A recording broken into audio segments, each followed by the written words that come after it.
Asal-usul Lampung, dari kerajaan tulang bawang hingga misteri Saibatin. Pernahkah kamu mendengar sebuah daerah di ujung selatan Pulau Sumatera yang menyimpan ribuan kisah, dari kerajaan tua, peradaban sungai yang megah, hingga adat yang masih lestari sampai kini? Ya, itulah Lampung. Sebuah tanah yang kaya dengan sejarah, budaya, dan misteri yang membuat siapa saja penasaran. Sebelum kita menelusuri kisah panjang tentang asal-usul Lampung, dari kerajaan tulang bawang hingga misteri Saibatin, jangan lupa untuk mendukung channel ini dengan like, subscribe, dan nyalakan lonceng notifikasinya. Dengan begitu, kamu tidak akan ketinggalan cerita-cerita sejarah dan dongeng Nusantara yang menarik untuk kita gali bersama. Sekarang, mari kita mulai perjalanan sejarah ke masa lalu yang penuh rahasia. Bab 1, Jejak Awal Peradaban di Lampung. Jauh sebelum nama Lampung dikenal, daerah ini telah menjadi tempat bermukim bagi manusia purba. Buktinya dapat ditemukan dari peninggalan arkeologi di Gua Tanjung Bintang, Pugung Raharjo, dan situs-situs megalitikum lainnya. Di sana ditemukan berbagai perkakas batu, fragmen gerabah, hingga artefak yang menunjukkan bahwa Lampung telah dihuni sejak ribuan tahun lalu. Selain itu, letaknya yang strategis di jalur pelayaran Selat Sunda menjadikan Lampung sebagai pintu gerbang perdagangan antar pulau sejak masa lampau. Banyak pedagang dari Jawa, Kalimantan, bahkan India, Cina, dan Arab, singgah di Lampung untuk berdagang. Dari sinilah jejak peradaban Lampung mulai terbentuk. Bab 2 Nama, Lampung, dan makna filosofisnya. Kata Lampung diyakini berasal dari bahasa Sanskerta, Lampung, yang berarti ujung atau selatan. Hal ini sesuai dengan letaknya yang berada di ujung selatan Pulau Sumatera. Namun dalam tradisi lisan masyarakat Lampung, ada pula legenda yang menyebutkan bahwa nama ini berasal dari kata Tu Lampung yang berarti orang Lampung, merujuk pada kelompok masyarakat yang tinggal di wilayah tersebut sejak dahulu kala. Nama Lampung kemudian abadi sebagai identitas etnis dan daerah yang memiliki ciri khas budaya tersendiri. Bab 3 Kerajaan Tua Tulang Bawang. Salah satu jejak paling terkenal dari sejarah Lampung adalah Kerajaan Tulang Bawang. Kerajaan ini diperkirakan berdiri pada abad ke-4 hingga abad ke-7 Masehi. Sumber utamanya berasal dari catatan Tiongkok, khususnya kitab Chou Shu dan Sung, yang menyebut adanya negeri bernama Tulang Peo Huang atau Tulang Bawang. Kerajaan ini disebut sebagai salah satu kerajaan besar di Sumatera selain Sriwijaya. Letaknya diperkirakan berada di sekitar aliran sungai Tulang Bawang, Lampung. Dari sungai inilah kerajaan memperoleh kekayaan dan kekuatan, karena jalur sungai menjadi pusat perdagangan dan transportasi.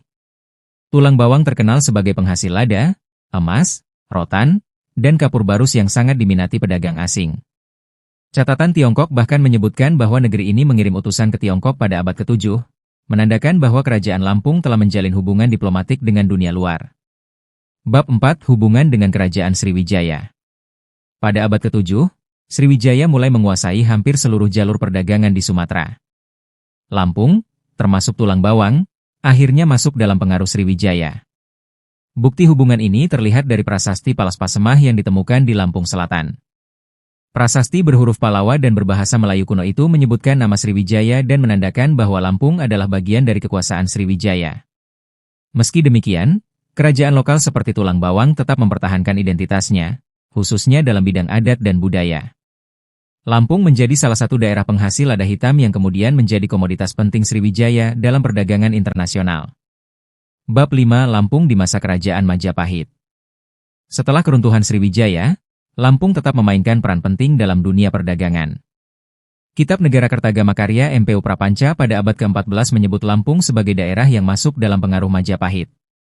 Hubungan ini bukan semata penaklukan, melainkan lebih kepada hubungan perdagangan dan persekutuan. Lampung menjadi salah satu pemasok utama hasil bumi, terutama lada, yang pada masa itu menjadi komoditas mahal di pasar Asia.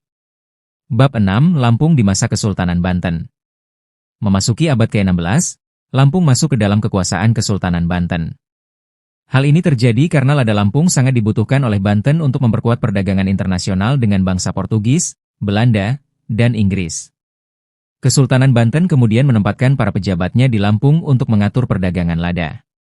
Bahkan, banyak bangsawan Lampung yang menikah dengan keluarga bangsawan Banten, sehingga memperkuat hubungan politik dan budaya antara keduanya.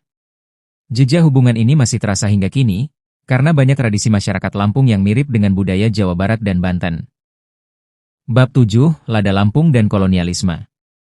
Sejak kedatangan bangsa Eropa, terutama Belanda, Lampung semakin dikenal sebagai penghasil lada hitam terbaik di dunia. Bahkan, Belanda menjuluki Lampung sebagai lumbung lada.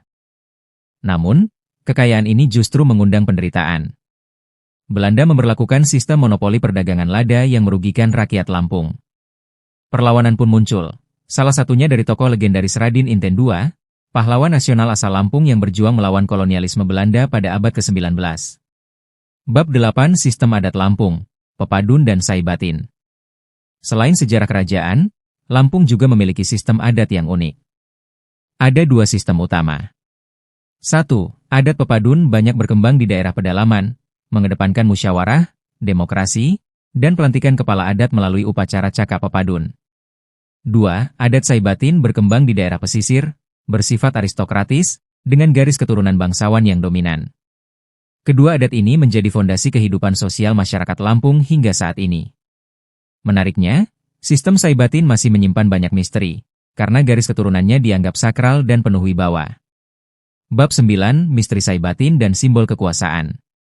Dalam adat Saibatin, seorang pemimpin disebut Saibatin atau Tunggal Batin. Ia dipandang sebagai sosok yang memiliki kekuatan lahir dan batin, serta dipercaya sebagai perantara antara masyarakat dengan leluhur.